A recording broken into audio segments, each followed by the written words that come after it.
Greetings, one and all, once again, to Exploring Arda, a Tolkien-centered podcast where I'm your host, Jackson, and we are exploring a bunch of Tolkien's works other than Lord of the Rings and The Hobbit.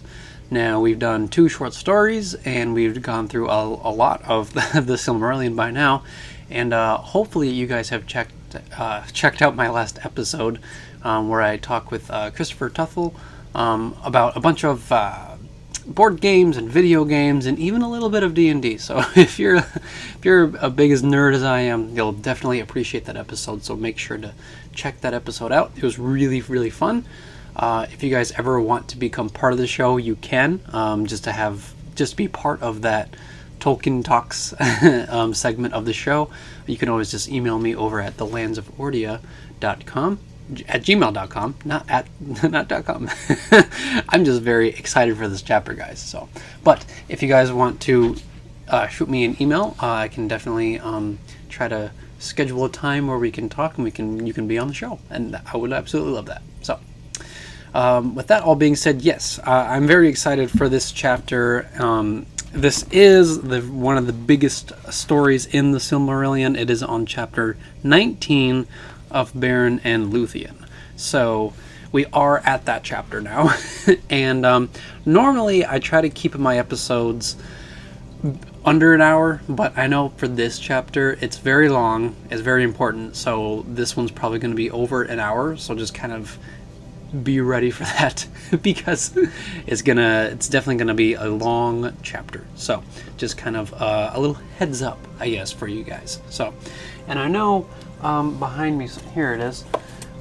They did make this into, oh man, the glare is bad. They did make this, I'm trying to center it here, into a actual book of just Beren and Lúthien, and it is a great book.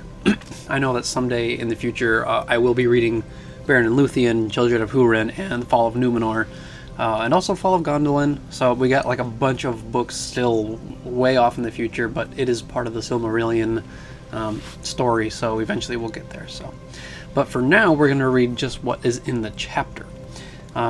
Even so, it is packed with,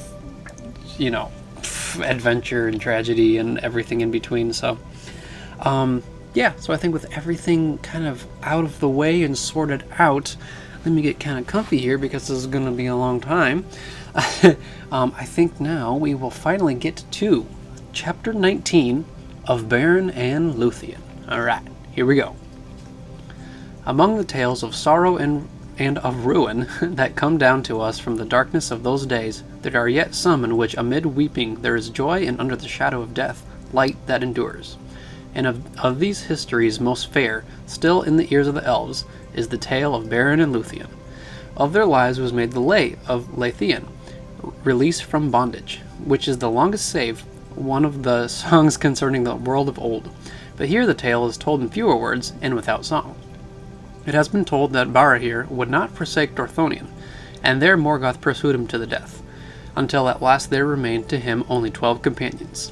Now the forests of Dorthonion rose southward into mountainous moors, and in the east of those highlands there lay a lake, Tarn Auluin, with wild heaths about it, and all that land was pathless and untamed, for even in the days of the long peace none had dwelt there. But the waters of Auluin, that's probably more correct, Auluin, were held in reverence, for they were clear and blue by day, and by night were a mirror for the stars. And it was said that Million herself had hallowed that water in days of old. Thither Barahir and his outlaws withdrew, and there made their lair, and Morgoth could not discover it. But the rumor of the deeds of Barahir and his companions went far and wide, and Morgoth commanded Sauron to find them and destroy them. Now among the companions of Barahir was Gorlim, son of Angrim. His wife was named Elinel, I think that's Elinel, and their love was great, ere evil befell. But Gorlim, returning from the war upon the marches, found his house plundered and forsaken, and his wife gone. Whether slain or taken he knew not. Then he fled to Barahir, and of his companion he was the most fierce and desperate, but doubt not his heart, thinking that perhaps Elinel was not dead. At times he would depart alone and secretly, and visit his house that still stood amid the fields and woods he had once possessed. Sorry, I can't talk. and this became known to the servants of Morgoth. On a time of autumn he came in the dusk of evening, and drawing near he saw, as he thought, a light at the window, and coming warily he looked within. There he saw Eiluned, and her face was worn with grief and hunger, and it seemed to him that he heard her voice lamenting that he had forsaken her. But even as he cried aloud, the light was blown out in the wind. Wolves howled, and on his shoulders he felt suddenly the heavy hands of Sauron's hunters. Thus Gorlim was ensnared, and taking him to their camp they tormented him, seeking to learn the hidings of Barahir and all his ways. But nothing would Gorlim tell. Then they promised him that he should be released and restored to Eiluned if he would yield, and being at last worn with pain and yearning for his wife, he faltered. Then straightway they brought him into the dreadful presence of Sauron, and Sauron said, I hear now that thou wouldst barter with me. What is thy price? And Gorlim answered that he should find Eiluned again, and with her be set free, for he thought that Eiluned also had been made captive. Then Sauron smiled, saying, That is a small price for so great a treachery. So shall it surely be. Say on. Now Gorlim would have drawn back, but daunted by the eyes of Sauron, he told at last all that he would know. Then Sauron laughed, and he mocked Gorlim, and revealed to him that he had only a phantom devised by wizardry to entrap him, for Eiluned was dead. Nonetheless, I will grant thy prayer, said Sauron, and thou shalt go to Eiluned and be set free of my service. Then he put him cruelly to death. Alright, so that's a good pause for a break, because wow, I mean, Sauron's definitely a bad guy, but this is a really bad guy. I mean, he basically tricks Barlim into seeing his wife, even though she's dead, and he's pretty much just like, oh no, that was actually just like an illusion, a phantom of my own creation, which is terrible. Or Gorlim, did I say Garland before? Oops, Gorlim. Yeah, so that's kind of like a glimpse of what Sauron can really do. I guess this is when he's in his prime, in his, quote-unquote prime, when he can do a lot more than what we see later on, because, well, for obvious reasons. But this is why Morgoth chose Sauron to be his closest lieutenant in war. He can do all this. He's full of treachery, but he's also full of illusions and deceit and all that, which is crazy. So, yeah. So that's a very tragic start to the chapter. So let's go on. In this way, the hiding of Barahir was revealed, and Morgoth drew his net about it. And the orcs coming in the still hours before dawn surprised the men of Dorthonion and slew them all, save one. For Beren, son of Barahir, had been sent by his father on a perilous errand to spy upon the ways of the enemy, and he was far afield when the lair was taken. But as he slept benighted in the forest, he dreamed that carrion birds sat thick as leaves upon bare trees beside a mere, and blood dripped from their beaks. Then Beren was aware in his dream of a form that came to him across the water, and it was a wraith of Gorlim, and it spoke to him, declaring his treachery and death, and bade him not make haste to warn his father. Then Beren awoke and sped through the night, and came back to the lair of the outlaws on the second morning. But as he drew near, the carrion birds rose from the ground and sat in the alder trees beside Tarn Alduin, and croaked in mockery. There Beren buried his father's bones, and raised a cairn of boulders above him, and sworn above it an oath of vengeance. First, therefore, he pursued the orcs that had slain his father and his kinsmen, and he found their camp by night at Rivel's Well, above the fen of Serich, and because of his woodcraft, he came near to their fire unseen. There their captain made boast of his deeds, and he held up the hand of Barahir that he had cut off as a token for Sauron, that their mission was fulfilled, and the ring of Felagund was on that hand. Then Beren sprang from behind a rock and slew the captain, and taking the hand and the ring, he escaped, being defended by fate, for the orcs were dismayed, and their arrows wild. Thereafter, for 4 years more, Beren wandered still upon Dorthonion, a solitary outlaw, but he became the friend of birds and beasts, and they aided him, and did not betray him.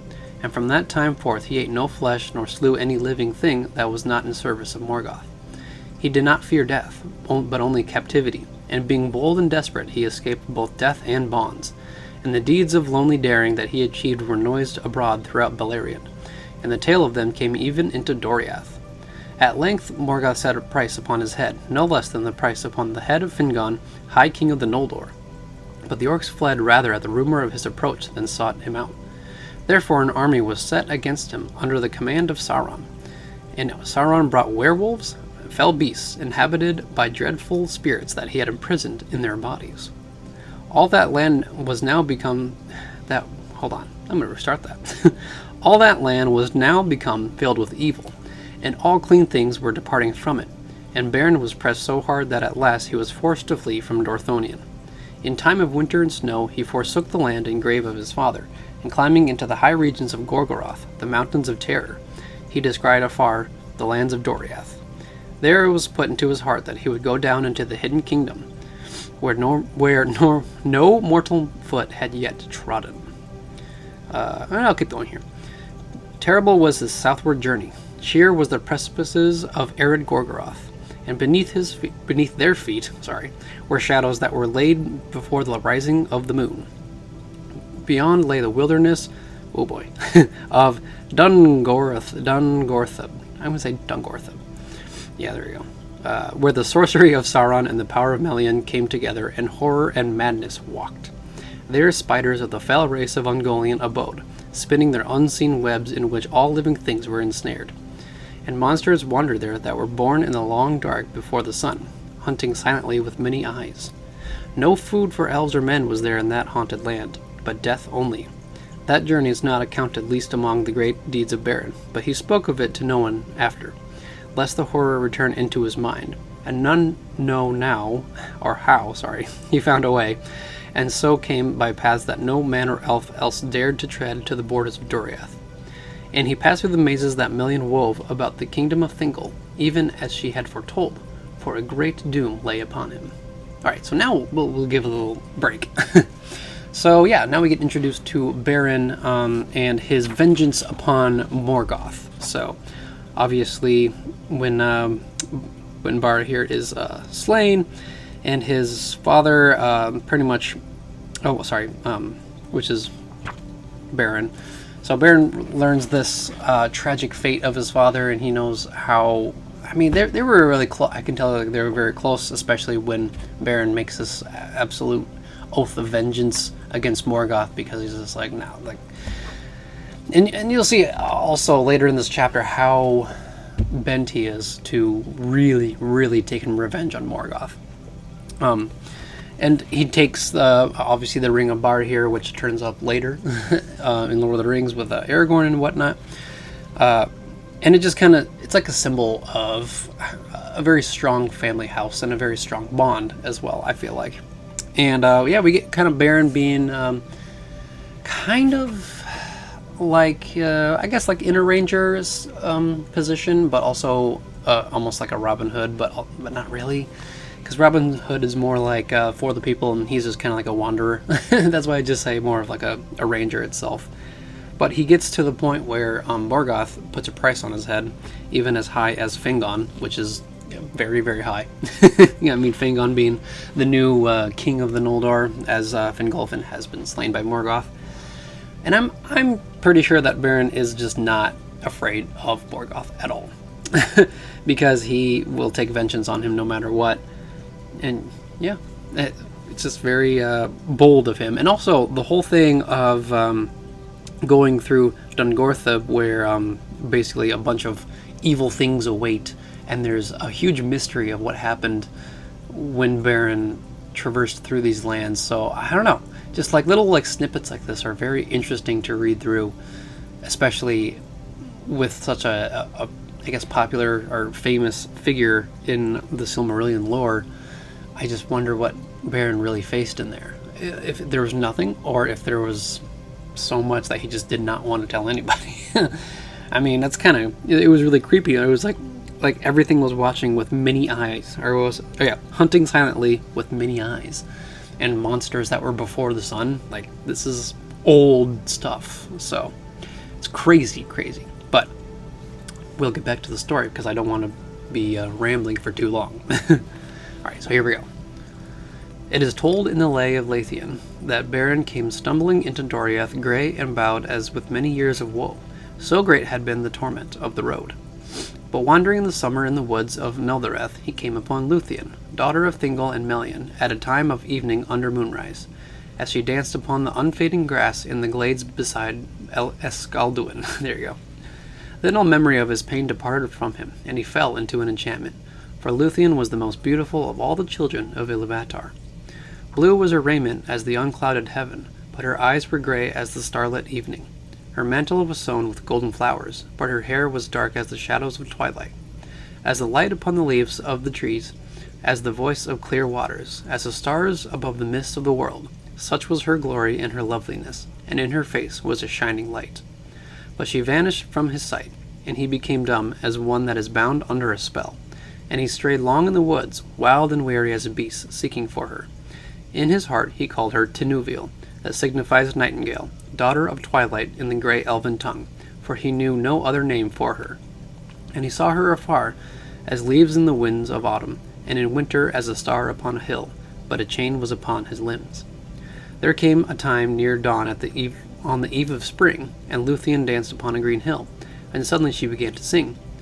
Keen, heart-piercing was her song, as the song of the lark that rises from the gates of night and pours its voice among the dying stars, seeing the sun behind the walls of the world. And the song of Lúthien released the bonds of winter, and the frozen waters spoke, and flowers sprang from the cold earth where her feet had passed.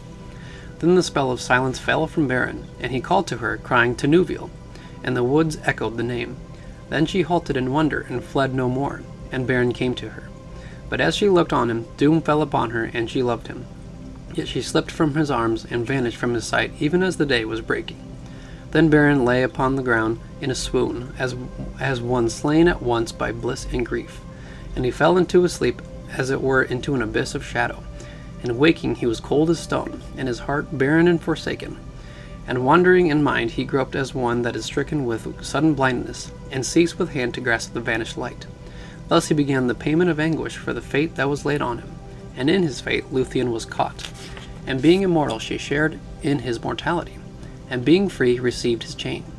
And her anguish was greater than any other of the Eldalier has known.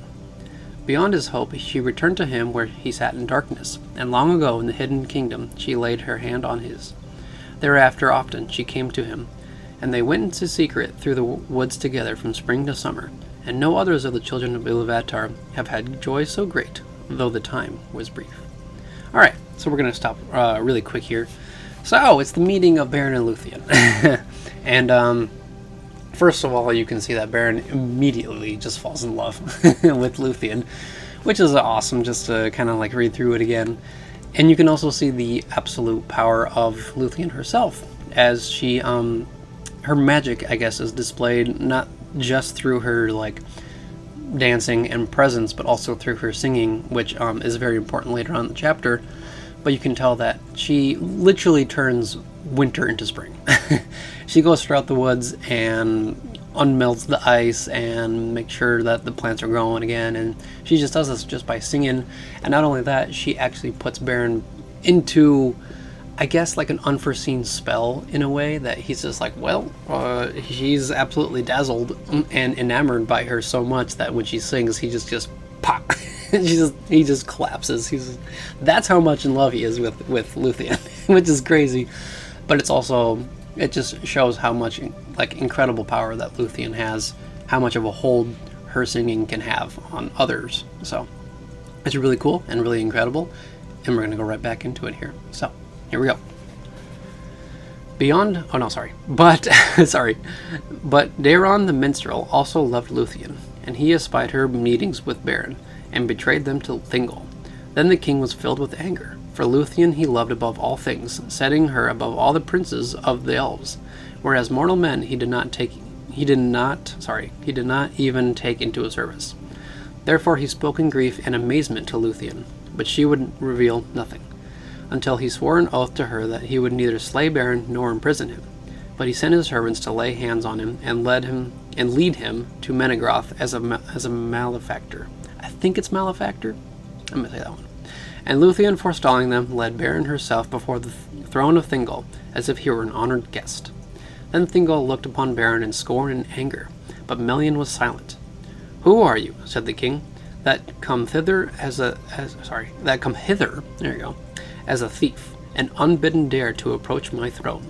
But Beren, being filled with dread, for the splendor of Menegroth and the majesty of Thingol were very great, answered nothing. Therefore Lúthien spoke and said, He is Beren, son of Barahir, lord of men, mighty foe of Morgoth, the tale of whose deeds is become a song even among the elves. Let Beren speak, said Thingol. What would you hear, unhappy mortal, and for what cause have you left your own land to enter this, which is forbidden to such as you?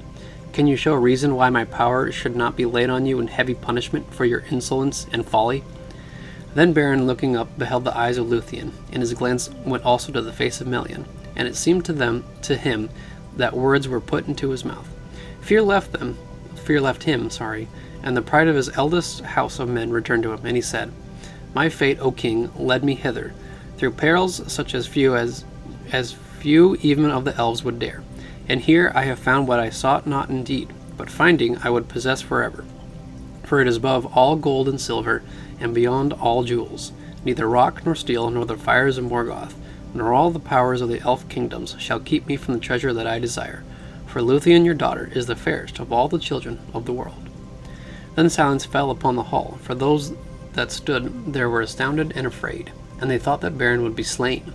But Thingol spoke slowly, saying, Death you have earned with these words, and death you should find suddenly, had I not sworn an oath in haste, of which I repent, base-born mortal, who in the realm of Morgoth has learned to creep in secret as his spies and thralls. Then Beren answered, Death you can give me earned or unearned, but the names I will not take from you as of base-born, nor spy, nor thrall. By the ring of Felagund that he gave to Barahir my father on the battlefield of the north, my house has not earned such names from any elf, be he king or no.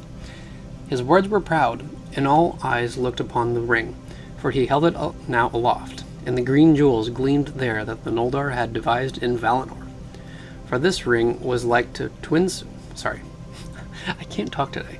For this ring was like to twin serpents, whose eyes were emerald, and their heads met beneath a crown of golden flowers, that the one upheld and the other devoured. That was the badge of Finarfin and his house.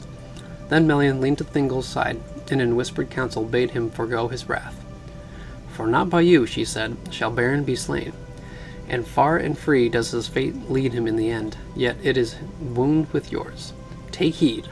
But Thingol looked in silence upon Lúthien, and he thought in his heart, Unhappy men, children of little lords and brief kings, shall such as these lay hands on you and let live?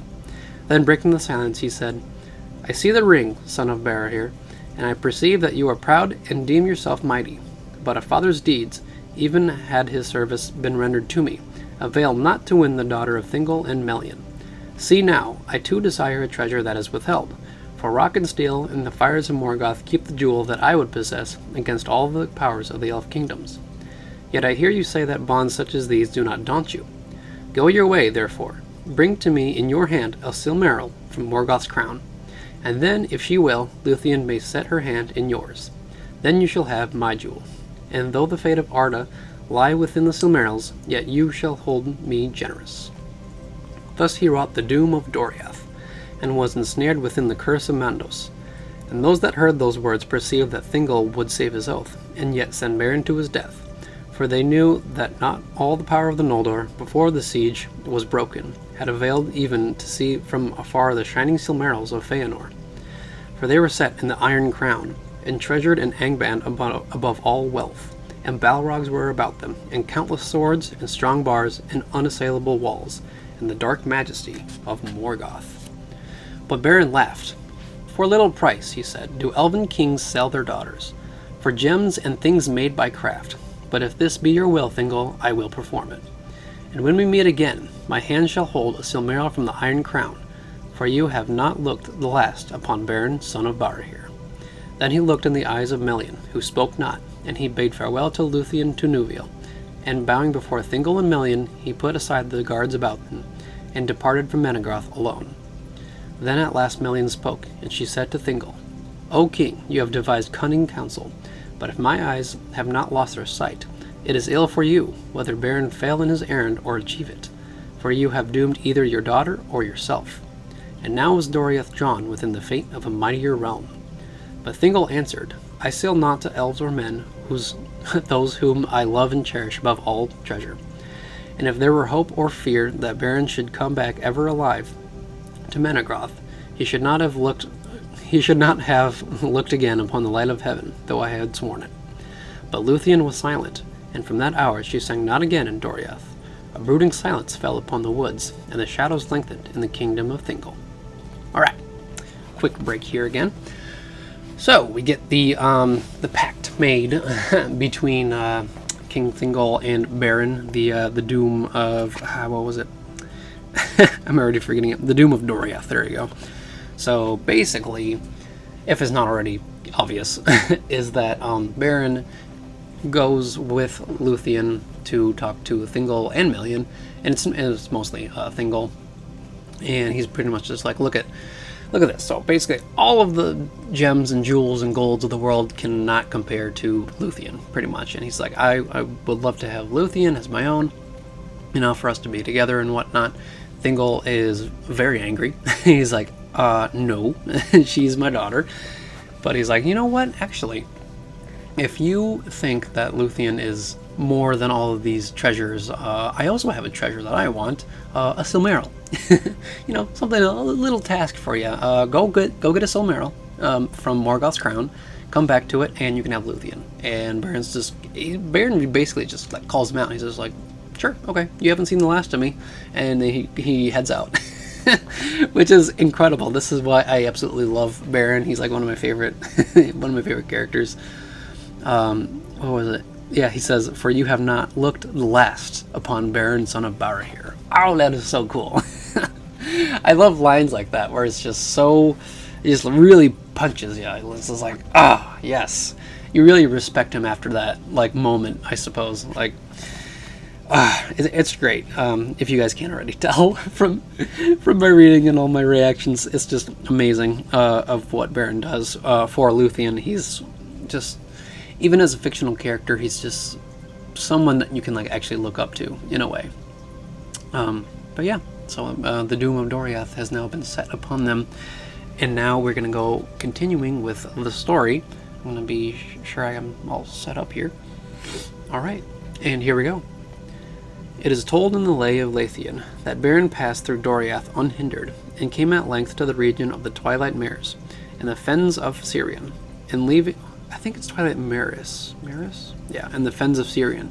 And leaving Thingol's land, he climbed the hills above the falls of Sirion, where the river plunged underground with great noise. Thence he looked westward, and through the mist and rains that lay upon those hills he saw Talath Dirnan, the guarded plain stretching between Sirion and Narog. And beyond he descried afar the highlands of Tar and Faroth that arose from Nargothrond, and being destitute, without hope or counsel, he turned his feet thither. Upon all that plain the elves of Nargothrond kept unceasing watch, and every hill upon its borders were crowned with hidden towers, and through all its woods and fields archers ranged secretly and with great craft. Their arrows were sure and deadly, and nothing crept there against their will. Therefore, ere Beren had come far upon his road, they were aware of him, and his death was nigh. But knowing his danger, he held ever aloft the ring of Felagund, and though he saw no living thing, because of the stealth of the hunters, he felt that he was watched, and cried often aloud, I am Beren, son of Barahir, friend of Felagund, take me to the king. Therefore the hunters slew him not, but assembling they waylaid him and commanded him to halt. But seeing the ring, they bowed before him, though he was in evil plight, wild and wayworn, and they led him northward and westward, going by night, lest their paths should be revealed. For at that time there was no ford or bridge over the torrent of Narog before the gates of Nargothrond, but further to the north, where Ginglith, I think, joined Narog, the flood was less, and crossing there and turning again southward, the elves led Beren under the light of the moon to the dark gates of their hidden halls. Thus Beren came before King Finrod Felagund, and Felagund knew him, needing no ring to remind him of the kin of Beor and of Barahir. Behind closed doors they sat, and Beren told of the death of Barahir and of all that had befallen him in Doriath, and he wept, recalling Lúthien and their joy together. But Felagund heard his tale in wonder and disquiet, and he knew that the oath he had sworn was come upon him for his death. as long before he had foretold to Galadriel. He spoke then to Beren in heaviness of heart. It is plain that Thingol desires your death, but it seems that his doom goes beyond his purpose, and that the oath of Feanor is again at work. For the Silmarils are cursed with an oath of hatred, and he that even names them in desire moves great power from slumber, and the sons of Feanor would lay all the elf kingdoms in ruin, rather than suffer any others that themselves to win or possess a Silmaril. For the oath drives them. And now Celegorm and Curufin are dwelling in my halls, and though I, Finarfin's son, am king, they have won a strong power in the realm, and lead many of their own people. They have shown friendship to me in every need, but I fear that they will show neither love nor mercy to you, if your quest be told. Yet my own oath holds, and thus we are all ensnared. Then King Felagund spoke before his people, recalling the deeds of Barahir and his vow, and he declared that it was laid upon him to aid the son of Barahir in his need, and he sought the help of his chieftains. Then Celegorm arose amid the throng, and drawing his sword, he cried, "Be he friend or foe, whether demon of Morgoth, or elf, or child of men, or any other living thing in Arda, neither law, nor love, nor league of hell, nor might of the Valar, nor any power of wizardry shall defend him from the pursuing hate of Feanor's sons, if he take or find a Silmaril and keep it. For the Silmarils we alone claim until the world ends."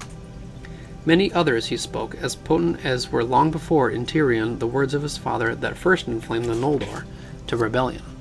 And after Celegorm Curufin spoke, more softly but with no less power, conjuring in the minds of the elves a vision of war and the ruin of Nargothrond. So great a fear did he set in their hearts that never after until the time of Turin would any elf of that realm go into open battle, but with stealth and ambush, with wizardry and venomed dart, they pursued all strangers, forgetting the bonds of kinship. Thus they fell from the valor and freedom of the elves of old, and their land was darkened. And now they murmured that Finarfin's son was not as a Vala to command them, and they turned their faces from him. But the curse of Mandos came upon the brothers, and dark thoughts arose in their hearts, thinking to send forth Felagund alone to his death, and to usurp, it might be, the throne of Nargothrond. For they were of the eldest line of the princes of the Noldor. And Felagund, seeing that he was forsaken, took from his head the silver crown of Nargothrond, and cast it at his feet, saying, "Your oaths of faith to me you may break, but I must hold my bond. Yet if there be any on whom the shadow of our curse has not yet fallen, I should find at least a few to follow me, and should not go hence as a beggar that is thrust from the gates." There were 10 that stood by him, and the chief of them, who was named Edrahil, stooping, lifted the crown, and asked that it be given to a steward until Felagund's return. For you may remain my king, and theirs, whatever betide." There you go. Then Felagund gave the crown of Nargothrond to Orodreth, his brother, to govern in his stead, and Celegorm and Curufin said nothing, but they smiled and went from the halls.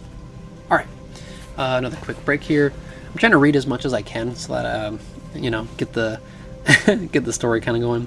So yeah, Beren is, he reaches Nargothrond, but of course, him being a mortal man and them being pretty much proud elves, not all of them, of course, obviously Felagund is the one who is, he treats him way better than Curufin and Celegorm. They're I wouldn't say they're like the jealous type, but they're the very exclusive, like we're only the ones who, we only help elves, there you go.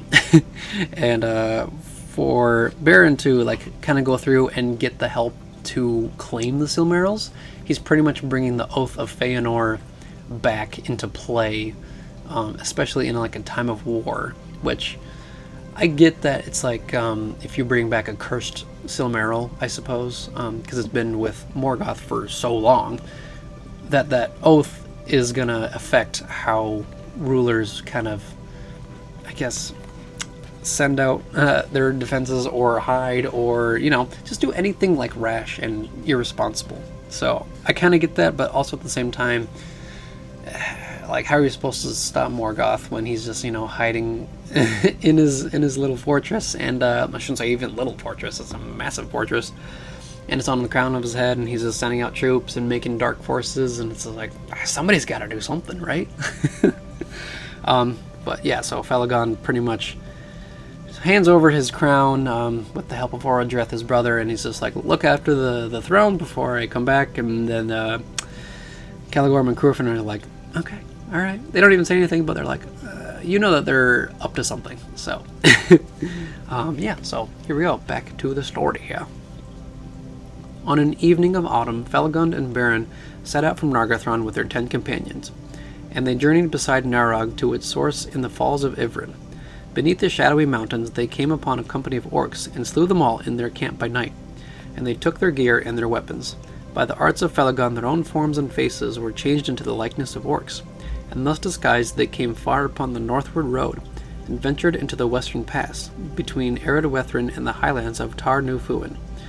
But Sauron in his tower was ware of them, and doubt took him, for they went in haste and stayed not to report their deeds, as was commanded to all the servants of Morgoth that passed that way. Therefore he went to waylay them, and bring them before him.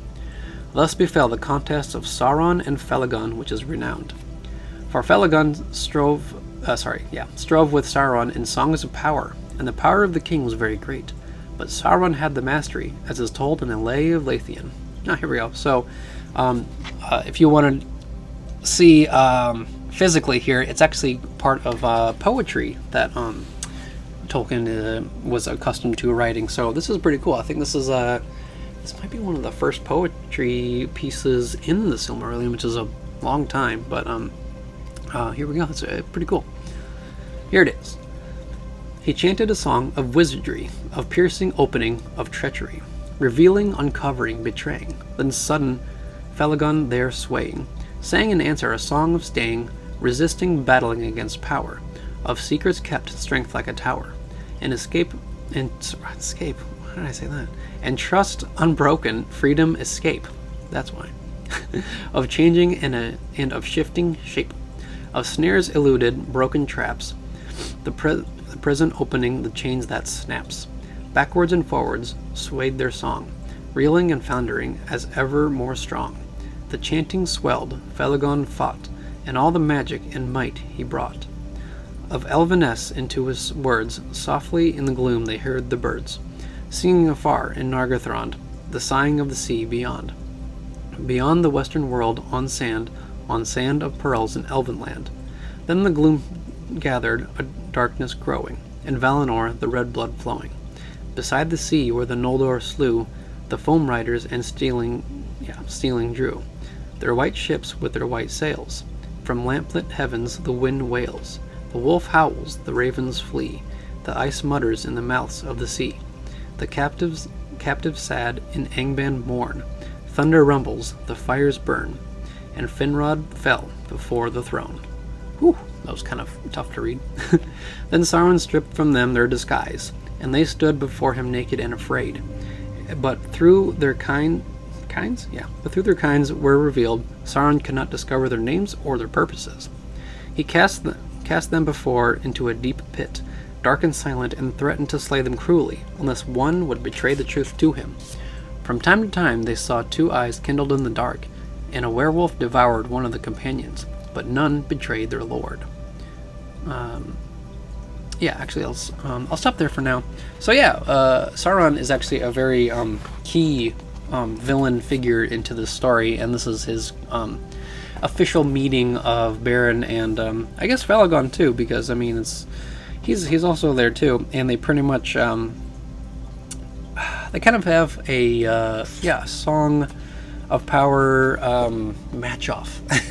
But of course Sauron has the mastery, and he eventually is like, pretty much he casts them into a deep pit and strips them of their disguises, and he's just like, well, if none of you are going to pretty much tell me what you guys are after or what you guys are doing here, I'm just gonna keep sending these things to kill each and every one of you. And one of them does die, but they still don't release that secret. So that was my first attempted reading of poetry, which was definitely hard because it's in that italicized font, so it's a little harder to read, like, out loud.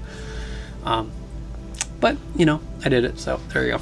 I think there's another piece later on, so we'll see how that goes. But for now, we're going to go right back into the story. In the time when Sauron cast Beren into the pit, a weight of horror came upon Lúthien's heart, and going to Melian for counsel, she learned that Beren lay in the dungeons of Tol in Carcharoth without hope of rescue. Then Lúthien, perceiving that no help would come from any other on earth, resolved to fly from Doriath and come herself to him.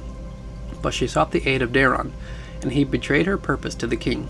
Then Thingol was filled with fear and wonder, and because he would not deprive Lúthien of the lights of heaven, lest she fail and fade, and yet would restrain her, he caused a house to be built from which she could not escape. Not far from the not far from the gates of Menegroth stood the greatest of all the trees in the forest of Neldoreth, and that was a beech forest in the northern half of the kingdom. This mighty beech was named Hirelorn, and it had 3 trunks, equal in girth, smooth and rind, and exceeding tall. No branches grew from them for a great height above the ground. Far aloft, between the shafts of Hirelorn, a wooden house was built, and there Lúthien was made to dwell, and the ladders were taken away and guarded, save only when the servants of Thingol brought her such things as she needed. It is told in the Lay of Lúthien how she escaped from the house in Hirelorn, for she put forth her arts of enchantment, and caused her hair to grow to great length, and of it she wove a dark robe that wrapped her beauty like a shadow, and it was laden with a spell of sleep. On the strands that remained she twined a rope, and she let it down from her window. And as the ends swayed above the guards that sat beneath the tree, they fell into a deep slumber. Then Lúthien climbed from her prison, and shrouded in her shadowy cloak, she escaped from all eyes and vanished out of Doriath. It chanced that Celegorm and Curufin went on a hunt through the guarded plain, and this they did because Sauron, being filled with suspicion, sent forth many wolves into the Elflands. Therefore they took their hounds and rode forth, and they thought that ere they returned they might also hear tidings concerning King Felagund. Now the chief of the wolf-hounds that followed Celegorm was named Huon. He was not born in Middle-earth, but came from the Blessed Realm, for Orome had given him to Celegorm long ago in Valinor, and there he had followed the horn of his master before evil came. Huon followed Celegorm into exile, and was faithful, and thus he too came under the doom of woe set upon the Noldor, and it was decreed that he should meet death, but not until he encountered the mightiest wolf that would ever walk the earth. Huon it was that found Lúthien, flying like a shadow, surprised by the daylight under the trees, when Celegorm and Curufin rested a while near to the western eaves of Doriath. For nothing could escape the sight and scent of Huon, nor could any enchantment stay him, and he slept not, neither by day or night. He brought her to Celegorm, and Lúthien, learning that he was a prince of the Noldor and a foe of Morgoth, was glad.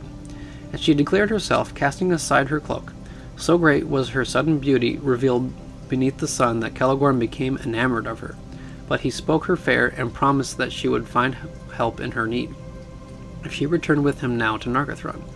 By no sign did he reveal that he knew already of Beren and the quest of which she told, nor that it was a matter which touched him near.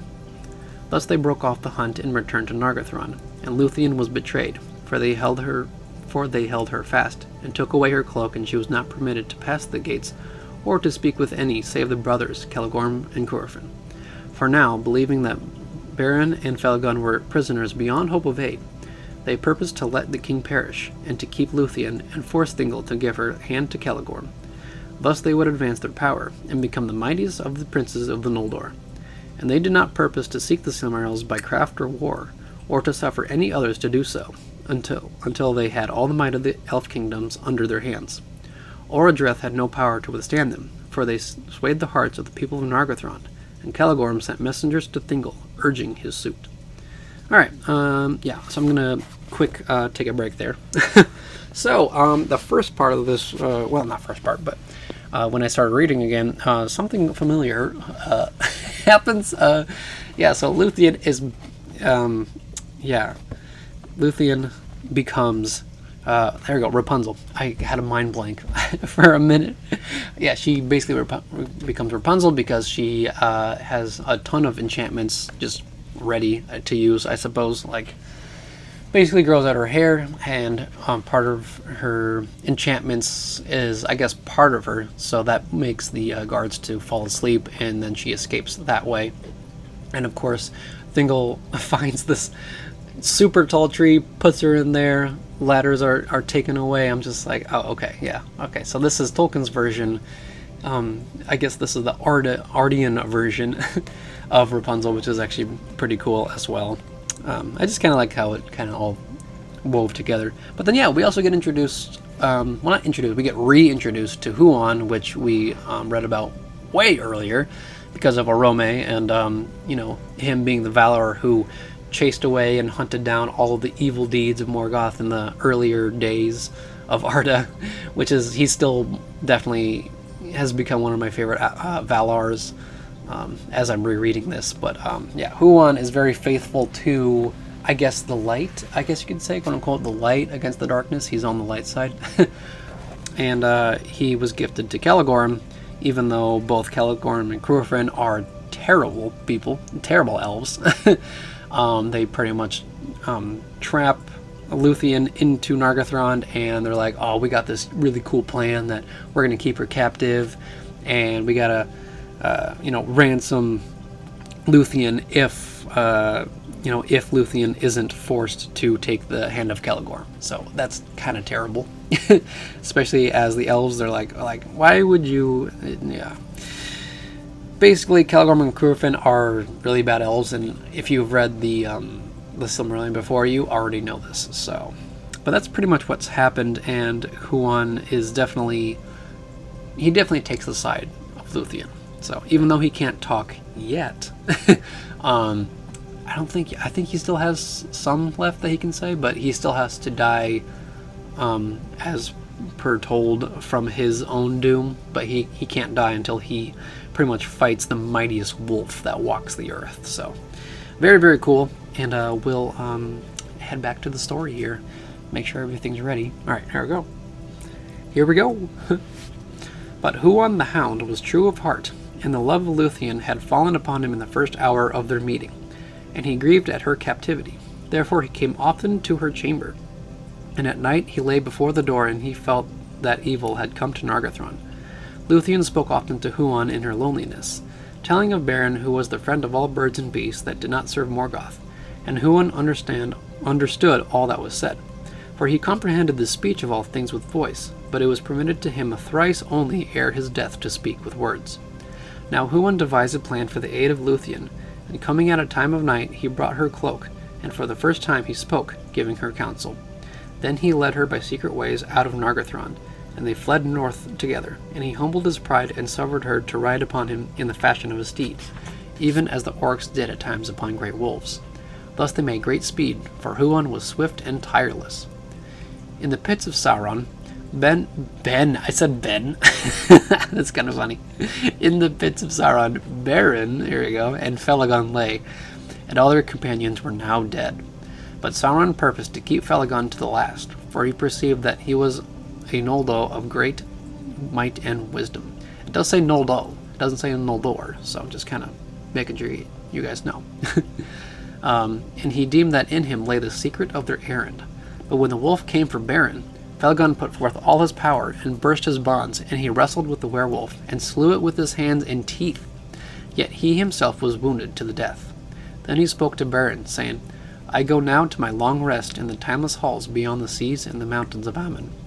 It will be long ere I am seen among the Noldor again, and it may be that we shall not meet a second time in death or life, for the fates of our kindreds are apart. Farewell. He died then in the dark, in Tol in Garhoth, whose great tower he himself had built. Thus King Finrod Felagund, fairest and most beloved of the house of Finwë, redeemed his oath. But Beren mourned beside him in despair.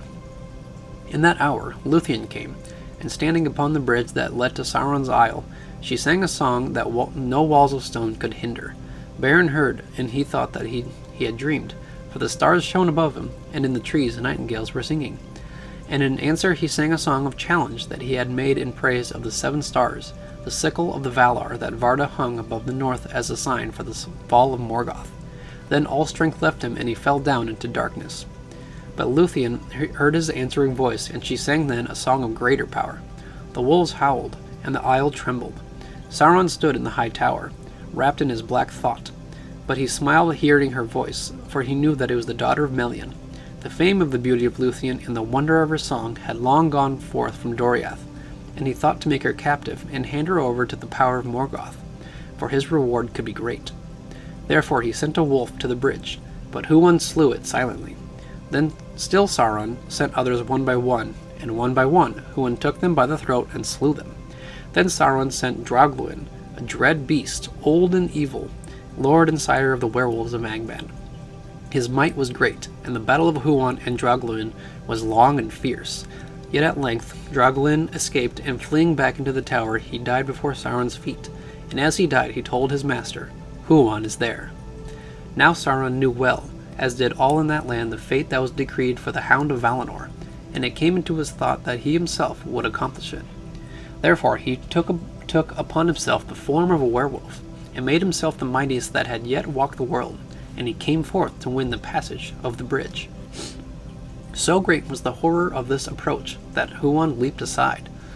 Then Sauron sprang upon Lúthien, and she swooned before the menace of the fell spirit in his eyes, and the foul vapor of his breath. But even as she came, falling, she cast a fold of her dark cloak before his eyes, and he stumbled, for a fleeting drowsiness came upon him. Then Huan sprang. There befell the battle of Huan and Wolf Sauron, and the howls and baying echoed in the hills, and the watchers on the walls of Erdwethrin across the valley heard it afar and were dismayed. But no wizardry nor spell, neither fang nor venom, nor devil's art nor beast's strength could overthrow Huan of Valinor, and he took his foe by the throat and pinned him down. Then Sauron shifted shape from wolf to serpent, and from monster to his own accustomed form, but he could not elude the grip of Huan without forsaking his body utterly. Ere his foul spirit left its dark house, Lúthien came to him and said that he should be stripped of his raiment of flesh, and his ghost be sent quaking back to Morgoth. And she said, "There everlastingly thy naked self shall endure the torment of his scorn, pierced by his eyes, unless thou yield to me the mastery of thy tower." Then Sauron yielded himself, and Lúthien took the mastery of the isle and all that was there, and Huan released him. And immediately he took the form of a vampire, great as a dark cloud across the moon, and he fled, dripping blood from his throat upon the trees, and came to Tar Nufuin, and dwelt there, filling it with horror. Wow! Yeah, okay. Another quick break, because that's an absolutely epic part of Lúthien's rescue of Beren. The whole shape-shifting aspect of Sauron, and the great battle of Huan versus Sauron in the wolf form. But of course, Sauron, even as powerful as he does not accomplish this feat, as he thinks that he remembers the whole declaration of the Hound of Valinor, that is like, oh, he remembers that he has to fight the greatest wolf that walks the earth. So Sauron's being all full of himself. He's like, I bet that's me. And then he goes over and it's just like, no, that's not me. Because eventually Huan overthrows him. Then Sauron starts shape-shifting over and over again, but Huan has such a tight grip on his throat that he just can't escape until he basically submits the mastery of the tower over to Lúthien. So, which is absolutely crazy. And now Lúthien is technically the ruler of this isle, or at least of the tower itself. So that's crazy enough, but just the whole battle aspect, the one-on-one duel of Huan and Sauron was just really cool, and I would love to. I love the imagery, like the paintings and stuff like that of Huan. I don't know if I've ever really seen a Huan versus Sauron painting or artwork. So if you guys ever find one, a really cool one, send one over. That'd be really cool. I would appreciate that. So let's go on. Then Lúthien stood upon the bridge and declared her power, and the spell was loosed that bound stone to stone, and the gates were thrown down, and the walls opened, and the pits laid bare. And many thralls and captives came forth in wonder and dismay, shielding their eyes against the pale moonlight, for they had lain long in the darkness of Sauron. But Beren came not. Therefore Huan and Lúthien sought him in the isle, and Lúthien found him mourning by Felagund. So deep was his anguish that he lay still, and he did not hear her feet. Then thinking him already dead, she put her arms around him and fell into a dark forgetfulness. But Beren, coming back to the light out of the pits of despair, lifted her up, and they looked again upon one another, and the day rising over the dark hills shone upon them. They buried the body of Felagund upon the hilltop of his own isle, and it was clean again, in the green grave of Finarfin's son, fairest of all the princes of the elves, remained inviolate, until the land was changed and broken, and foundered under destroying seas. But Finrod walks with Finarfin his father beneath the trees of Eldamar. Alright, that's actually just a really quick thing. It's like, yeah, so Finrod obviously was slain from the werewolves, but this is like a nice little, I guess, ending for Finrod. Is like, even in this, I guess it's canon, quote unquote canon, that Finrod walks with his father Finarfin in the trees of Eldamar and Valinor. So that's very nice. Nice little ending for Finrod. So back to it here. Sorry. Let's go. Now Beren and Lúthien Tenuvial went free again and together walked through the woods, renewing for a time their joy. And though winter came, it hurt them not, for flowers lingered where Lúthien went, and the birds sang beneath the snow-clad hills. But Huan, being faithful, went back to Caligorm to his master, yet their love was less than before. There was tumult in Nargothrond, for thither now returned many elves that had been prisoners in the Isle of Sauron, and a clamor arose that no words of Caligorm could still. They lamented bitterly the fall of Felagund their king, saying that a maiden had dared that which the sons of Feanor had not dared to do, but many perceived that it was treachery rather than fear that had guided Caligorm and Curufin. Therefore the hearts of the people of Nargothrond were released from their dominion, and turned again to the house of Finarfin, and they obeyed Orodreth. But he would not suffer them to slay the brothers, as some desired, for the spilling of kindred blood by kin would bind the curse of Mandos more closely upon them all. Yet neither bread nor rest would he grant to Caligorm and Curufin within his realm, and he swore that there should be little love between Nargothrond and the sons of Feanor thereafter. Let it be so, said Caligorm, and there was a light of menace in his eyes, but Curufin smiled. Then they took horse and rode away like fire, to find if they might their kindred in the east. But none would go with them, not even those that were of their own people, for they all perceived that the curse lay heavily upon the brothers, and that evil followed them. In that time Celebrimbor the son of Curufin repudiated the deeds of his father, and remained in Nargothrond, yet Huan followed still the horse of Caligorm his master. Northward they rode, for they intended in their haste to pass through Dimbar, along the north marches of Doriath, seeking the swiftest road to Himring, where Maedhros their brother dwelt. And still they might hope with speed to traverse it, since it lay close to Doriath's borders, shunning Nan Dungortheb and the distant menace of the Mountains of Terror. Yeah, okay, so we'll just kind of do a little quick break here. So, yeah, as Beren and Lúthien kind of like take a little breather, take a little rest from their daring escape and whatnot. Man, why am I forgetting his name already? The Huan, there you go. Huan comes back, and also along with the rest of the prisoners of Sauron's Isle of Werewolves, they all come back and they're like, yeah, we're gonna stick with Orodreth. And so Caligorm and Curufin are just like, you know what?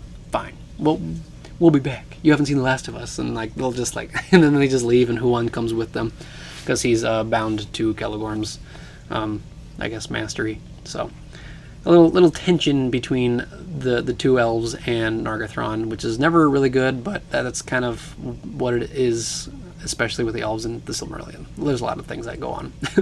So let's go back to it here. Now it is told that Beren and Lúthien came in their wandering into the forest of Brethil, and drew near at last to the borders of Doriath.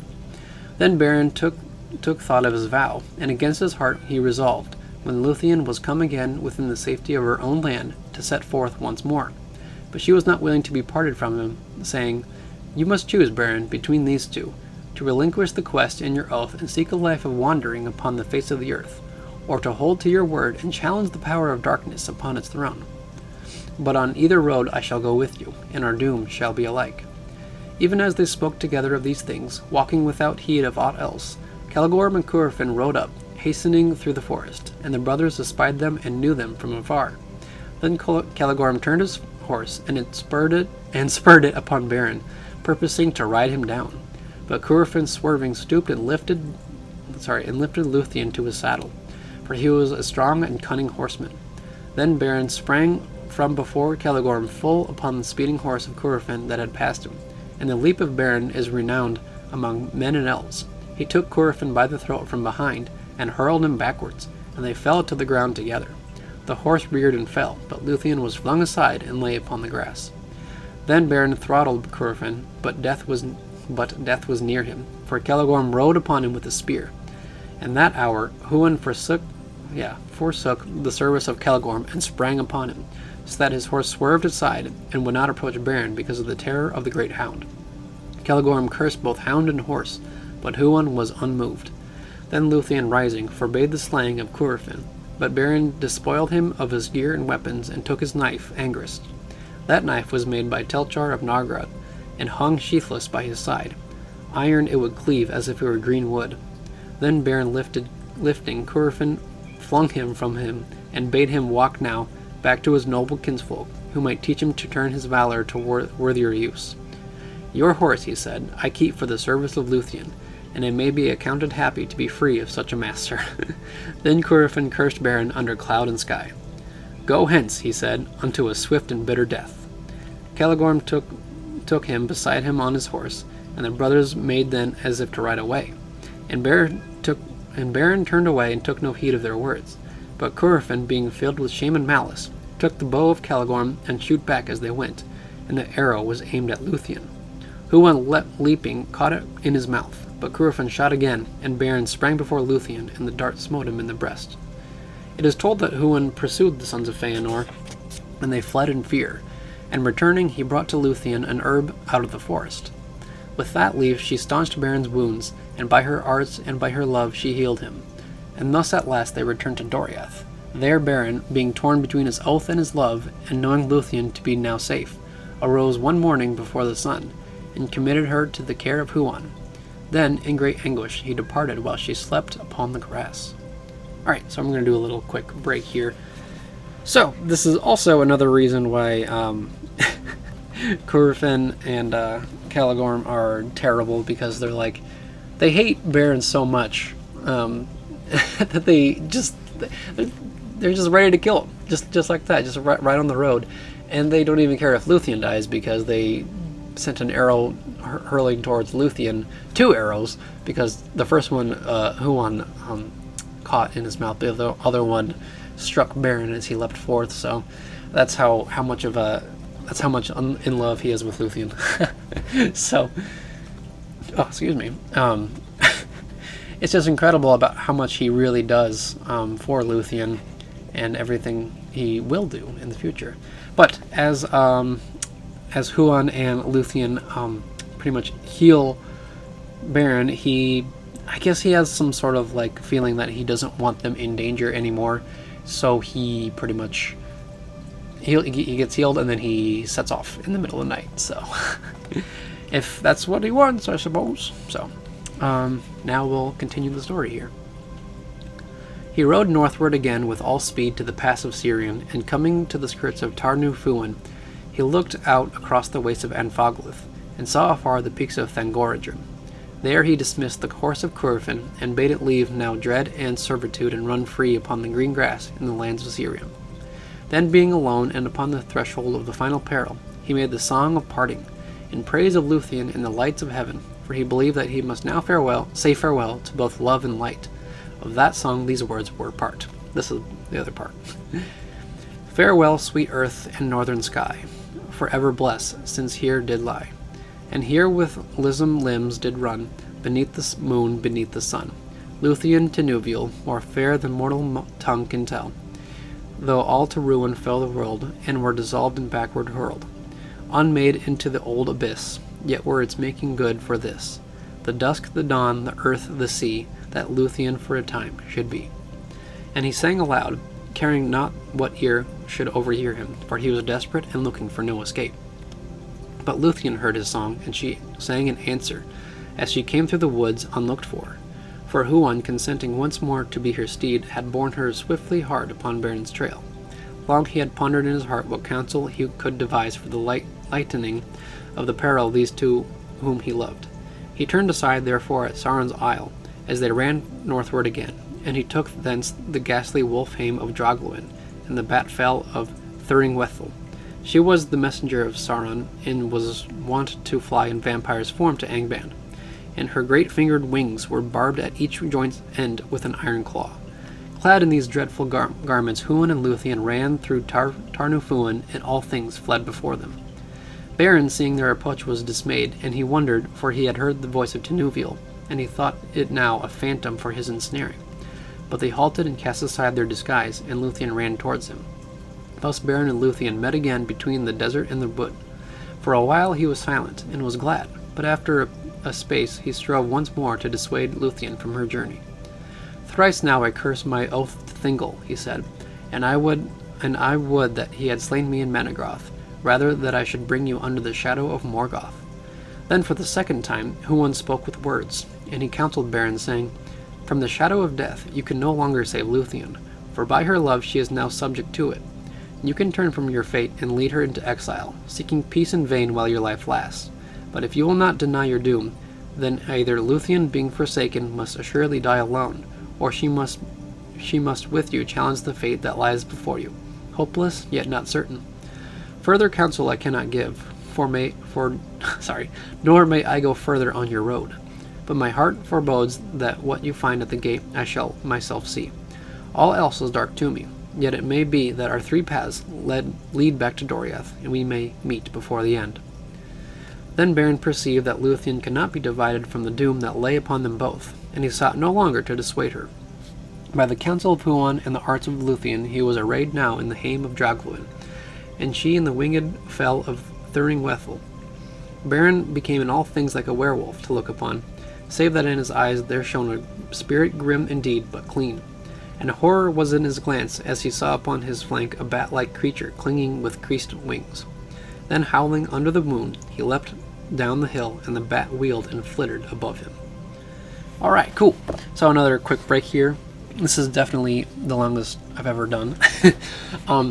Yeah, so, as pretty much as soon as Beren is about to set into the lens of the shadow of Thangorajim to meet with Morgoth, Lúthien, and Huan, end up catching up to him, and he learns that Lúthien is either going to, well, Huan pretty much tells him that Lúthien's either going to die alone, or she's going to be dying with Beren. So, either one is, I mean, not, the best, because it's death, but, pretty much Beren just learns that Lúthien's going to be with him on his side no matter what, even if it is under the shadow of Morgoth.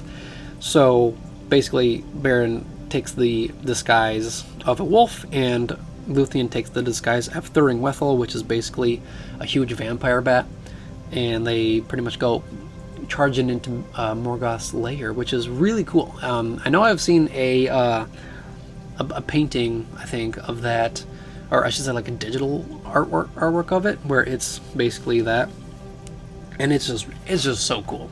I absolutely love it, just the way that it is. And I think even on like the cover of Lúthien, Beren and Lúthien, sorry, is that Huan, she is riding on Huan in this imagery. It's just because like this trio is absolutely amazing. Like they get so much done, and I just love reading about it. This is like, I love rereading this chapter. Even though it's taking a while, I absolutely love it. It's so much action, and there's a lot of tragedy. There's a lot of, obviously, love. It's amazing. It's a little, really cool epic story within another epic story. All right, so enough of that. We're going to go back to the story here. They passed through all perils until they came into the dust of their long and weary road upon them to the drear dale that lay before the gate of Angband. Black chasms opened beside the road, whence forms as of writhing serpents issued. On either hand the cliffs stood as embattled walls, and upon them sat carrion fowl, crying with fell voices. Before them was the impregnable gate, an arch wide and dark at the foot of the mountain. Above it reared 1,000 feet of precipice. There dismay took them, for at the gate was a guard of whom no tidings had yet gone forth. Rumor of he knew not what designs abroad among the princes of the elves had come to Morgoth, and ever down the aisles of the forest was heard the baying of Huan, the great hound of war, whom long ago the valor unleashed. Then Morgoth recalled the doom of Huan, and he chose one among the whelps, whelps of the race of Dragluin, and he fed with his own hand upon living flesh, and put his power upon him. Swiftly the wolf grew until he could creep into no den, but lay huge and hungry before the feet of Morgoth. There the fire and anguish of hell entered into him, and he became filled with the devouring spirit, tormented, terrible, and strong. Carcharoth. It's either Carcharoth or Carcharoth. I'm gonna say Carcharoth because it sounds cool. Carcharoth, the Red Maw, he is named in the tale of those days, and Anfaglir, the Jaws of Thirst. And Morgoth sent him to lie unsleeping before the doors of Angband, lest Huan come. Now Carcharoth espied them from afar, and he was filled with doubt, for news had long been brought to Angband that Draugluin was dead. Therefore, when they approached, he denied them entry and bade them stand, and he drew near with menace, scenting something strange in the air about them. But suddenly some power, descending from of old from divine race, possessed Lúthien, and casting back her foul raiment, she stood forth, small before the might of Carcharoth, but radiant and terrible. Lifting up her hand, she commanded him to sleep, saying, O woe-begotten spirit, fall now into dark oblivion, and forget for a while the dreadful doom of life. And Carcharoth was felled, as though lightning had smitten him. Then Beren and Lúthien went through the gate, and down the labyrinthine stairs, and together wrought the greatest deed that was been dared by elves or men. For they came to the seat of Morgoth in his nethermost hall, that was upheld by horror, lit by fire, and filled with weapons of death and torment. There Beren slunk in wolf's form beneath his throne. But Lúthien was stripped of her disguise by the will of Morgoth, and he bent his gaze upon her. She was not daunted by his eyes, and she named her own name, and offered her service to sing before him, after the manner of a minstrel. Then Morgoth, looking upon her beauty, conceived in his thought an evil lust, and a design more dark than any that had yet come into his heart since he fled from Valinor. Thus he was beguiled by his own malice, for he watched her, leaving her free for a while, and taking secret pleasure in his thought. Then suddenly she eluded his sight, and out of the shadows began a song of such surpassing loveliness, and of such blinding power, that he listened perforce. And a blindness came upon him, and as his eyes roamed to and fro, seeking her, all his court were cast down in slumber, and all the fires faded and were quenched. But the Silmarils in the crown of Morgoth's head blazed forth suddenly with a radiance of white flame, and the burden of that crown and of the jewels bowed down his head, as though the world were set upon it, laden with a weight of care, of fear, and of desire, that even the will of Morgoth could not support. Then Lúthien, catching up her winged robe, sprang into the air, and her voice came dropping down like rain into pools, profound and dark.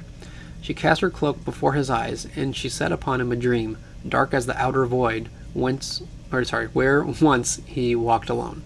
Suddenly he fell, as a hill sliding in avalanche, and hurled like thunder from his throne, lay prone upon the floors of hell.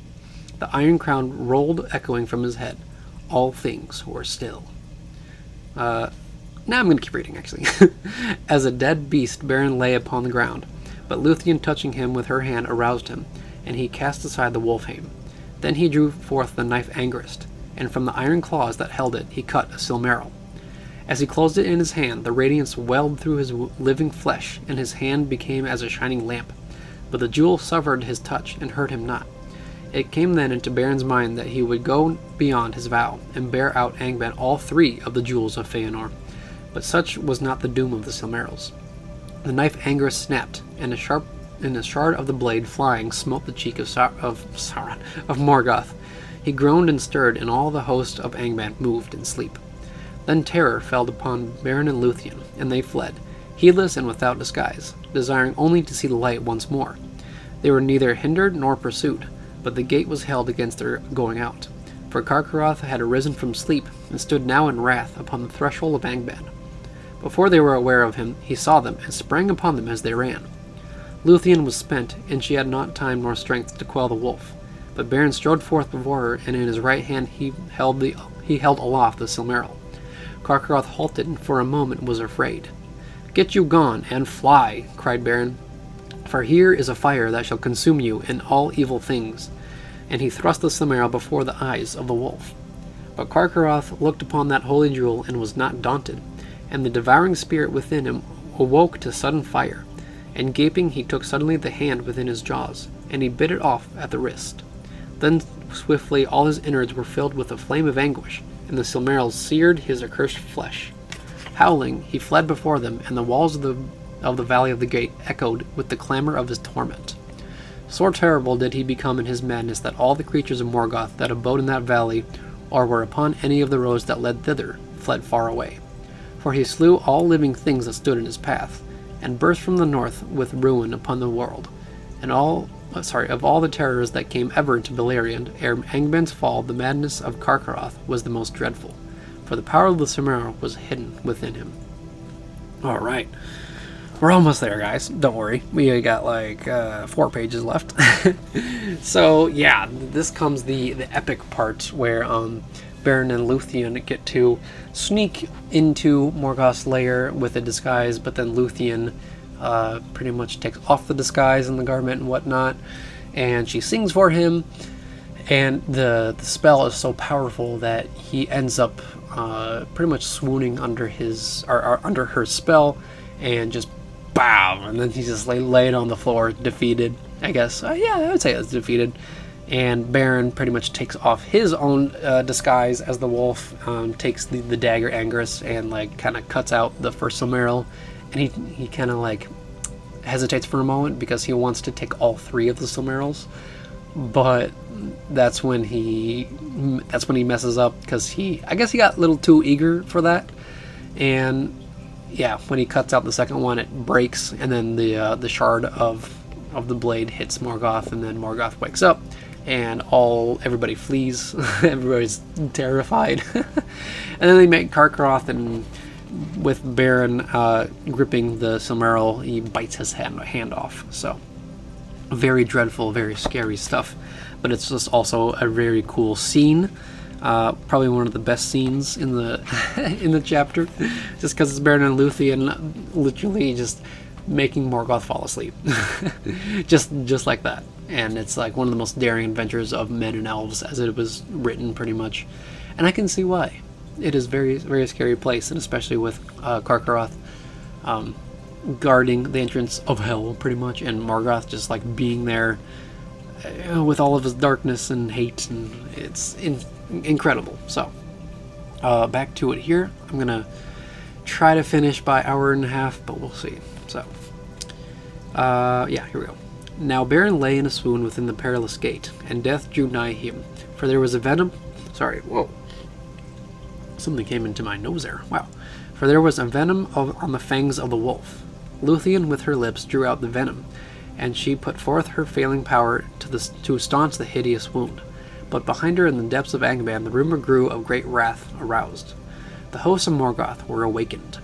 Thus the quest of the Silmaril was like to have ended in ruin and despair. But in that hour above the wall of the valley 3 mighty birds appeared, flying northward with wings swifter than the wind. Among all birds and beasts the wandering in need of Beren had been noised, and Huon himself had bidden all things watch, that they might bring him aid. High above the realm of Morgoth, Thorondor and his vassal's sword, and seeing now the madness of the wolf and Beren's fall, they came swiftly down, even as the powers of Angband, and were released from the toils of sleep. Then they lifted up Lúthien and Beren from the earth, and bore them aloft into the clouds. Below them suddenly thunder rolled, lightnings leaped forward, and the mountains quaked. Fire and smoke belched forth from Thangorodrim, and flaming bolts were hurled far abroad, falling ruinous upon the lands, and the Noldor and Hithlum trembled.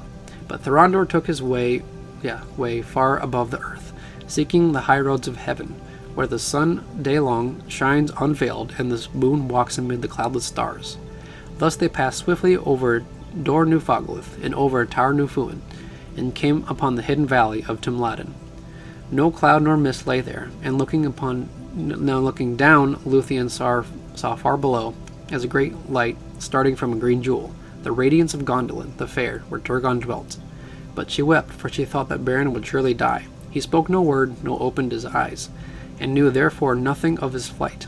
And at the last the eagles set them down upon the borders of Doriath, and they were come to the same dell whence Beren had stolen in despair and left Lúthien sleep. There the eagles laid her at Beren's side and returned to the peaks of Crissaegrim and their high Aeries. Aeries? I think I pronounced Iris. I pronounced that word Iris wrong, and I forget who mentioned that in the comments, but thank you for letting me know. I think it's Aeries. But Huon came to her, and together they tended Beren, even as before when she healed him of the wound that Curufin gave to him. But his wound was fell and poisonous.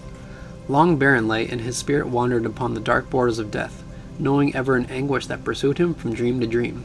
Then suddenly, when her hope was almost spent, he awoke again and looked up, seeing leaves against the sky, and he heard beneath the leaves, singing soft and slow beside him, Lúthien to Nuviel, and it was spring again. Alright, I'll keep reading a little bit here. Thereafter Beren was named Erkamion, which is the one-handed, and suffering was graven in his face. But at last he was drawn back to the life by the love of Lúthien, and he arose, and together they walked in the woods once more. And they did not hasten from that place, for it seemed fair to them. Lúthien indeed was willing to wander in the wild without returning, forgetting house and people and all the glory of the elf kingdoms, and for a time Beren was content. But he could not for long forget his oath to return to Menegroth, nor would he withhold Lúthien from Thingol forever. For he held by the law of men, deeming it perilous to set at naught the will of the Father, save at the least need. And it seemed also to him unfit that one so royal and fair as Lúthien should live always in the woods, as the rude hunters among men, without home or honor or the fair things which are the delight of the queens of the Eldalie. Therefore, after a while, he persuaded her, and their footsteps forsook the houseless lands, and he passed into Doriath, leading Lúthien home. So their doom willed it. Alright, another quick break. I'm really trying to get this chapter done, because, man, it's almost an hour and a half, so I've never done so much talking. So now that they are pretty much out of Thangorodrim, but just barely, as Thorondor and his eagles swoop in and save the day. Classic eagles are coming kind of moment. But this time it's with Beren and Lúthien, because Beren has become pretty much friends with nature in its entirety, with birds, beasts, nature itself. You name it in nature, Beren was probably friends with them. So that's always really nice, because they come in and rescue him, and pretty much Huan and... did I say Huan? Was it Huan? Oh man, I'm out of it, guys. But pretty much him and Lúthien end up healing him the way that they tried to with Curufin's... it was Huan, yeah. With Curufin's stab wound, but this is something different. This is Carcharoth, the hellhound, pretty much, so it's a little worse than that.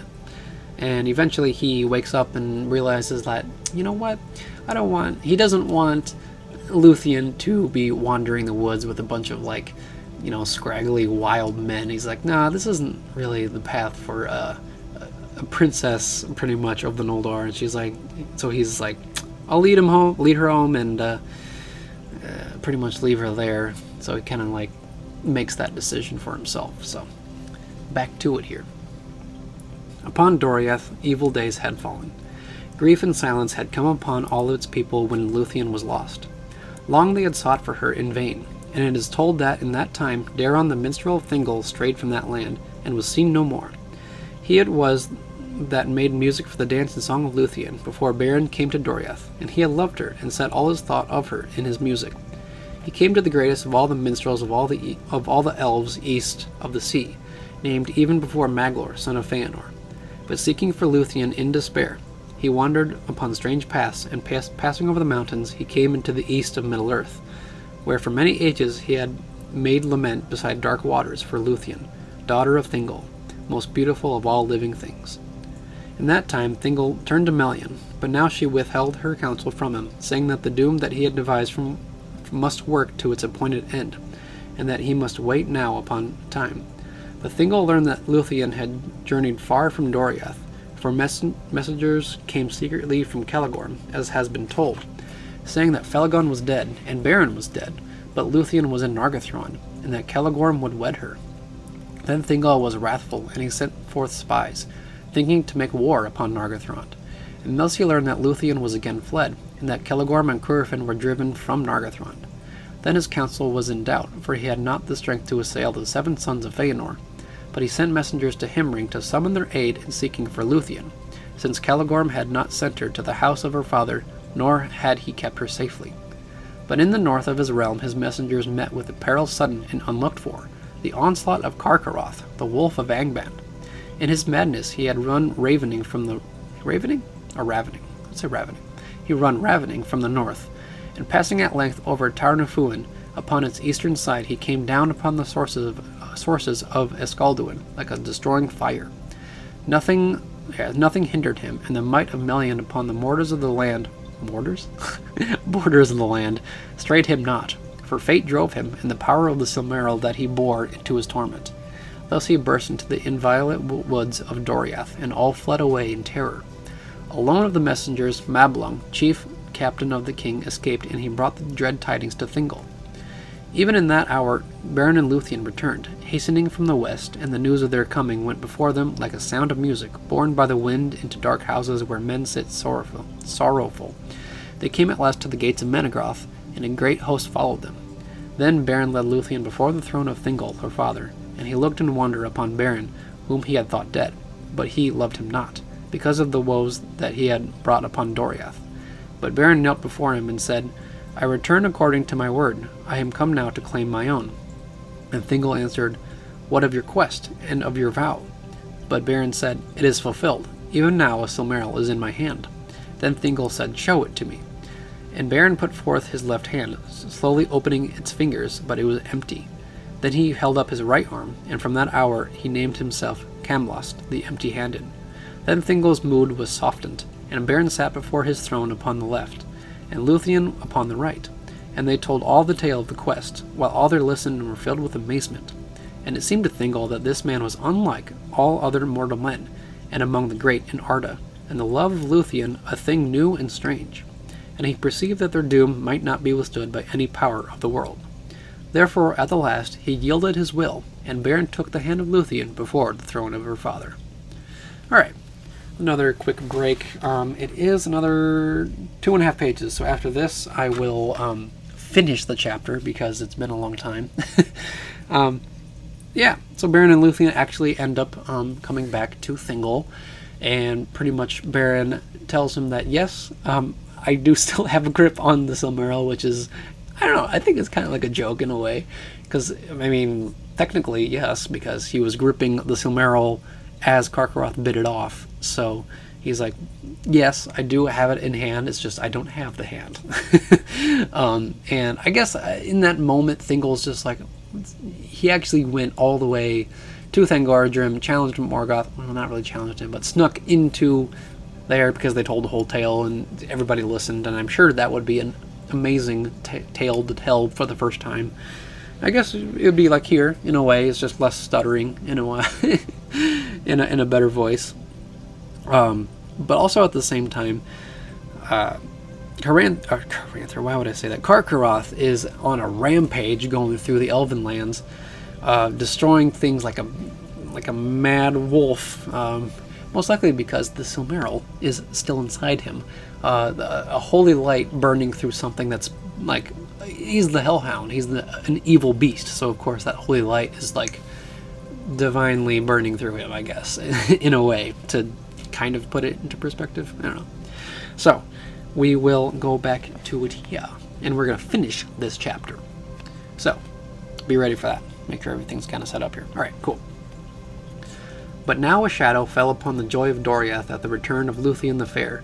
For learning of the cause of the madness of Carcharoth, the people grew the more afraid, perceiving that his danger was fraught with dreadful power because of the holy jewel, and and hardly might be overthrown.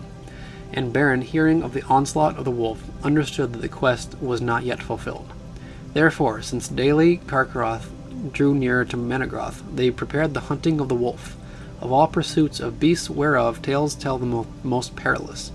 To that chase went Huon the Hound of Valinor, and Mablung of the Heavy Hand, and Beleg Strongbow, and Beren Erkamion, and Thingol, and Thingol, king of Doriath.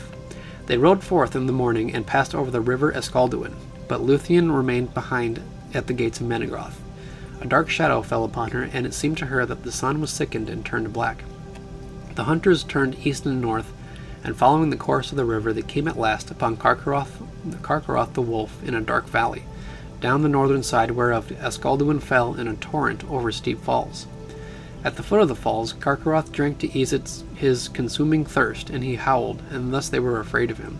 But he, espying their approach, rushed not suddenly to attack them.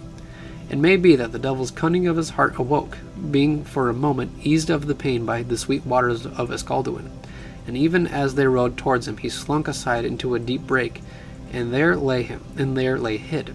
But they set a guard about all that place and waited, and the shadows grew long in the forest. Beren stood beside Thingol, and suddenly they were aware that Huan had left their side. Then a great baying awoke in the thicket, for Huan, becoming impatient and desiring to look upon this wolf, had gone in alone to dislodge him. But Carcharoth avoided him, and bursting from the thorns leaped suddenly upon Thingol. Swiftly Beren strode before him with his spear, but Carcharoth swept it aside and felled him, biting at his breast. In that moment Huan leaped from the thicket upon the back of the wolf, and they fell together fighting bitterly, and no battle of wolf and hound has been like to it, for in the baying of Huan was heard the voice of the horns of Orome, and the wrath of the Valar, but in the howls of Carcharoth was the hate of Morgoth, and the malice crueler than teeth of steel, and the rocks were rent by their clamor and fell from on high and choked the falls of Escalduin. There they fought to the death, but Thingol gave no heed, for he knelt by Beren, seeing that he was sorely hurt. Huan in that hour slew Carcharoth, but there in the woven woods of Doriath his own doom long spoken was fulfilled, and he was wounded mortally, and the venom of Morgoth entered into him. Then he came, and falling beside Beren, spoke for the third time with words, and he bade Beren farewell before he died. Beren spoke not, but laid his hand upon the head of the hound, and so they parted. Mablung and Beleg came hasting to the king's aid, but when they looked upon what was done, they cast aside their spears and wept. Then Mablung took a knife and ripped up the belly of the wolf, and within he was well nigh all consumed as with a fire, but the hand of Beren that held the jewel was yet incorrupt. But when Mablung reached forth to touch it, the hand was no more, and the Silmaril lay there unveiled, and the light of it filled the shadows of the forest all about them. Then quickly and in fear Mablung took it and set it in Beren's living hand, and Beren was aroused by the touch of the Silmaril, and held it aloft, and bade Thingol receive it. Now is the quest achieved, he said, and my doom well wrought, and he spoke no more. They bore back Beren Camlas, son of Barahir, upon a bier of branches, with Huan the wolfhound at his side. And night fell ere they returned to Menegroth. At the feet of Hirulorn, the great beach, Lúthien met them walking slow, and some bore torches beside the bier. I think it's beer? I don't know. There she set her arms about Beren and kissed him, bidding him await her beyond the western sea. And he looked upon her eyes ere the spirit left him. But the starlight was quenched and darkness had fallen even upon Lúthien Tenuvial. Thus ended the quest of the Silmaril, but the lay of Lúthien, released from bondage, does not end. For the spirit of Beren, at her bidding, tarried in the halls of Mandos, unwilling to leave the world, until Lúthien came to say her last farewell upon the dim shores of the outer sea, whence men that die set out never to return. But the spirit of Lúthien fell down into darkness, and at the last it fled, and her body lay like a flower that is suddenly cut off, and lies for a while unwithered on the grass. Then a winter, as it were the Hoar age of mortal men, fell upon Thingol. But Lúthien came to the halls of Mandos, where are the appointed places of the Eldalier, beyond the mansions of the west, upon the confines of the world. There those that wait sit in the shadow of their thought, but her beauty was more than their beauty, and her sorrow deeper than their sorrows. And she knelt before Mandos and sang to him. The song of Lúthien before Mandos was the song most fair that ever in words was woven, and the song most sorrowful that ever the world shall hear.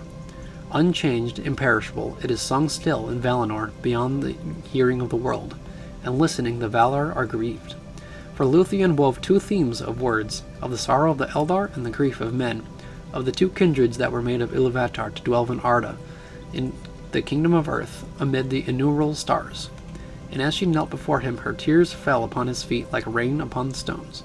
And Mandos was moved to pity, who never before was so moved, nor has been since. Therefore he summoned Beren, and even as Lúthien had spoken in the hour of his death, they met again beyond the western sea.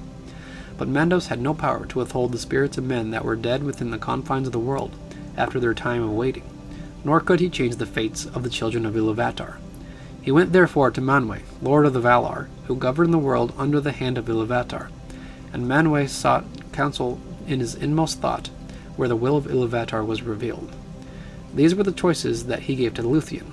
Because of her labors and her sorrow, she should be released from Mandos and go to Valimar, there to dwell until the world's end among the Valar, forgetting all griefs that her life had known.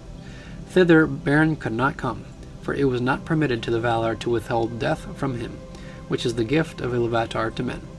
But the other choice was this, that she might return to Middle-earth and take with her Beren, there to dwell again, but without certitude of life or joy. Then she would become mortal, and subject to a second death, even as he, and ere long she would leave the world forever, and her beauty become only a memory and song. This doom she chose, forsaking the blessed realm, and putting aside all claim to kinship with those that dwell there, that thus, whatever grief might lay in wait, the fates of Beren and Lúthien might be joined, and their paths led together beyond the confines of the world. So it was that alone of all the Eldaliae she had died indeed, and left the world long ago. Yet in her choice the two kindreds have been joined, and she is the forerunner of many in whom the Eldar see yet, though all the world is changed, the likeness of Lúthien the beloved, whom they have lost. We did it, guys! It's the end of the chapter. There we go! Alright! Beren and Lúthien story is done until we get to the book itself. And wow, yeah. So I guess to just kind of like recap the end of that chapter is that obviously they go out and hunt for Carcharoth, as the quest of the Silmarils hadn't been fulfilled until Carcharoth is actually slain, because he is the one carrying the Silmarils. So they go out and hunt. They have a the best of the best hunting party, and when Carcharoth is waiting, he tries to attack Thingol, which would make sense. I guess he's kind of like, I guess maybe in like Carcharoth's viewpoint, Thingol's a little more important. But as he does, Huan and Beren also try to slay him. Obviously, Huan does eventually end up slaying Carcharoth, but also was poisoned, as was Beren. As the poison kind of like seeps in Morgoth's poison, they both end up dying, and pretty much Lúthien is so distraught and so sorrowful that her spirit, the way that I picture it is that she is so sorrowful that her spirit leaves her body during one day, probably, and her spirit goes all the way to the halls of Mandos, and she starts to plead her case, like, I want to either be with Beren always forever in this eternal place, or just be with him no matter what. So Mandos is like, oh yeah, I don't know how to decide that. So he goes over to Manwë, who is, king of the Valar, kind of closest to Iluvatar in a way. He knows his like thoughts in mind, I guess. I mean, not all of Iluvatar, but eventually he's like, okay, you got two decisions. You can either be one with the Valar, or you can be one with Beren, but you have to go to Middle-earth and suffer a second death. And she obviously chooses the second one, because their love is immensely powerful, and hence why it's in the book. So she chooses that, and it's, happily ever after. Kind of. But that's kind of like the end of the chapter. I'm really glad that I read it. It took me forever. It took me like, I don't even know, like 3 video lengths, because I usually keep it under an hour, but I knew that Beren and Lúthien is a huge story in the Silmarillion, so I needed one really massive episode for this. So I really hope that you guys enjoyed my telling of Beren and Lúthien. I always enjoy seeing that you guys are listening and watching and whatnot, so thank you very much for that. Yeah, and obviously that was the end of the chapter. They actually end up together in Middle-earth, so... yeah, so eventually I will be reading Beren and Lúthien someday when I finish the Silmarillion first. So it also shows how much of a hold the Silmarils have on not just Morgoth, but also on the elves of Arda in general. Like, I'm assuming a lot of the elves would want the Silmarils, but this also comes to the power. Also, Beren is able to actually die with a Silmaril in his hands, as he pretty much forfeits it over to Thingol to have Lúthien's hand, but then he dies in that moment. So Thingol, in the end, eventually is just like, yeah, this guy was pretty good. Especially when they go on like the big hunting party and whatnot. So it is incredible. I absolutely love the story. If you have any favorite parts of this chapter or of Beren and Lúthien, just comment below on the video. I would really love to hear your guys' thoughts on Beren and Lúthien, and I guess Huan as well. You know, the goodest boy that has ever lived. Like I said earlier, like the trio of Beren, Lúthien, and Huan is incredible, and they get so much done against the forces of darkness and against Morgoth. It's incredible just to reread it all. So let me know if there's any like favorite scenes of yours, any of like the shape-shifting of Sauron, the defeat of Sauron, the defeat of Morgoth, which I want to say that it's a defeat of Morgoth where he gets the Silmaril literally stolen right in front of him. So I think that's a loss on his part. So my opinions and whatnot, but I don't want to make this episode any longer. So just be sure to check out my own fantasy novel called The Lands of Ordia. It's available on Amazon. I am currently writing the second book. I'm about 90 pages into the second book. It's very much filled with adventure and magic and lore and history, so you guys can tell why I chose to write my own fantasy series, because I made this podcast and it's the Silmarillion and it's Tolkien. So if you have as much excitement and drive to learn more about Tolkien, you'll definitely appreciate my fantasy series, because it has a whole history. I made about 1,200 years of history trying to work on a language. I made my own map about it. Please check it out. I would absolutely love it and appreciate it if you guys would. So with everything being said, just make sure that you stay tuned for the next episode, and may the light of Elbereth be with you all. Farewell!